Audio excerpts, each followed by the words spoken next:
Good morning students. Last lecture में हमने देखा था about percentage composition and empirical formula for molar and for molecular formula. ठीक है, डिफरेंस समझ में आया मॉलिक्यूलर फार्मूला और एम्पेरिकल फार्मूला में। एक बार वापस एक एग्जांपल के थ्रू बता रहा हूँ। फॉर एग्जांपल किसी कंपाउंड का मॉलिक्यूलर फार्मूला से C4H4 एंड Cl2 है, C4H4Cl2। ओके, देन उसका एम्पेरिकल फार्मूला क्या हो जाएगा? सबसे स्मॉलेस्ट कौन सा है इसमें? मॉलिक्यूलर फार्मूला में 2 है, 2 के परफेक्ट रेशो आ रहा है। यस, सो देखो एम्पेरिकल फार्मूला इसका हो जाएगा C2H2Cl1। समझ में आया ये एग्जाम्पल कुछ? ठीक है, तो एम्पेरिकल फार्मूला क्या होता है? रिप्रेजेंट करता है the simplest whole number ratio. Okay, और एम्पेरिकल फार्मूला से ही रिलेटेड हम एक एग्जांपल देख रहे हैं जो प्रॉब्लम 1.2 है। ठीक है, हम इसका सॉल्यूशन देखते हैं कैसे किया हुआ है। Okay, compound contains 4.07% of hydrogen, 24.27% of carbon and 71.65% of chlorine. ठीक है, कंपाउंड 3 चीज़ों से बना हुआ है, हाइड्रोजन, कार्बन एंड क्लोरीन, और वेरिंग परसेंटेज में। Its molar mass is 98.96 grams.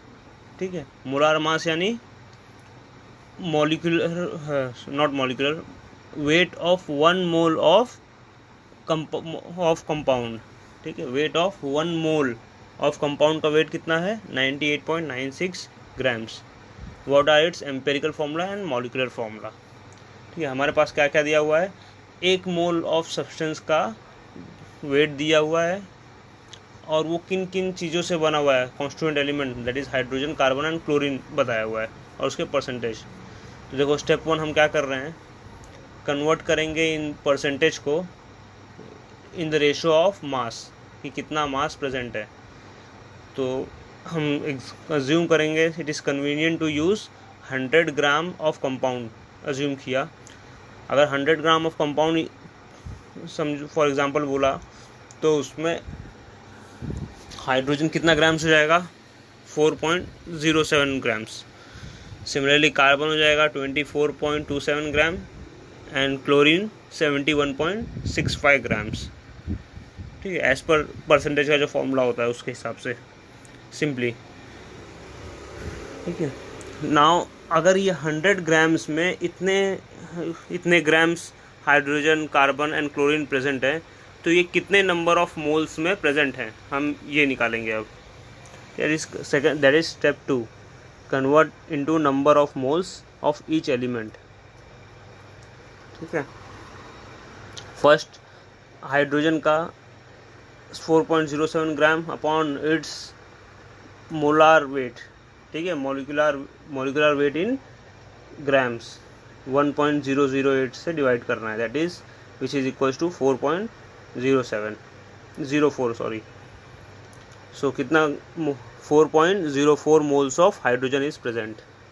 Similarly divide करेंगे कार्बन के लिए, तो 2.021 एंड क्लोरीन के लिए डिवाइड करेंगे तो 2.021 अगेन। ठीक है, अब तक हमने क्या निकाल लिया कि 100 ग्राम्स ऑफ सेम कंपाउंड में कितने moles of hydrogen, carbon and chlorine present रहेंगे। ठीक है, अब हमारे पास मोल्स हैं, अब हम बढ़ेंगे एम्पेरिकल फार्मूला की तरफ।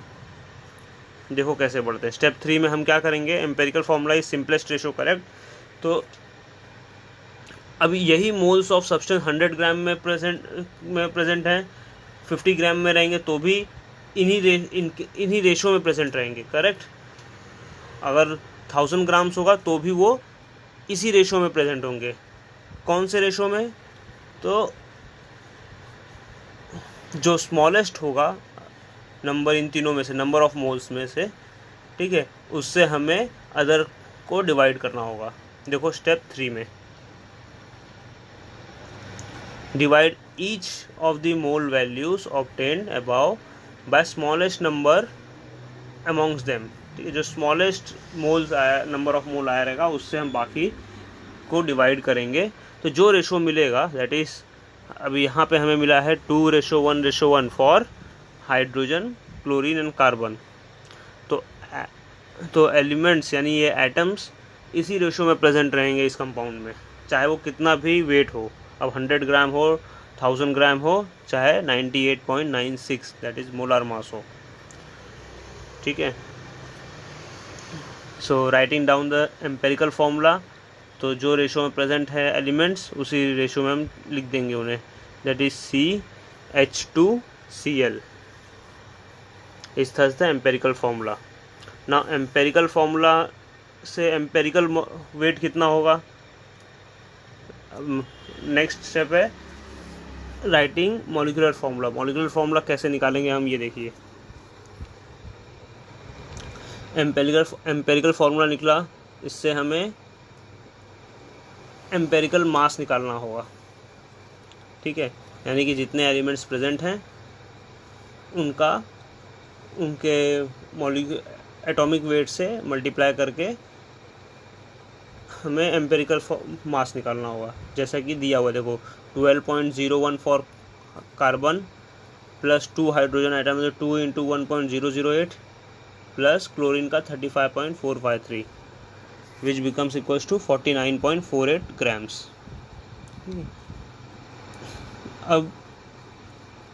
अब देखना कि कितने नंबर ऑफ मोल्स हैं ये प्रेजेंट होता है 1 मोलार मास में। ठीक है, divide molar mass by empirical formula mass, so we got number of moles. ठीक है, that is n equals to 2, then multiply the empirical formula by n and we will get the molecular formula. Okay, so इससे multiply किया तो C2H4Cl2। Okay, सो ये important सम है, बार बार आएगा repeat, आप इसे बार बार प्रैक्टिस कीजिए जब तक कॉन्फिडेंस ना आ जाए। और कोई डाउट होता है तो please let me know, I will clear it okay over WhatsApp. This is an important sum and based on this there will be many more sums. So practice this 4 times, 5 times, 6 times until and unless you get the confidence. Okay.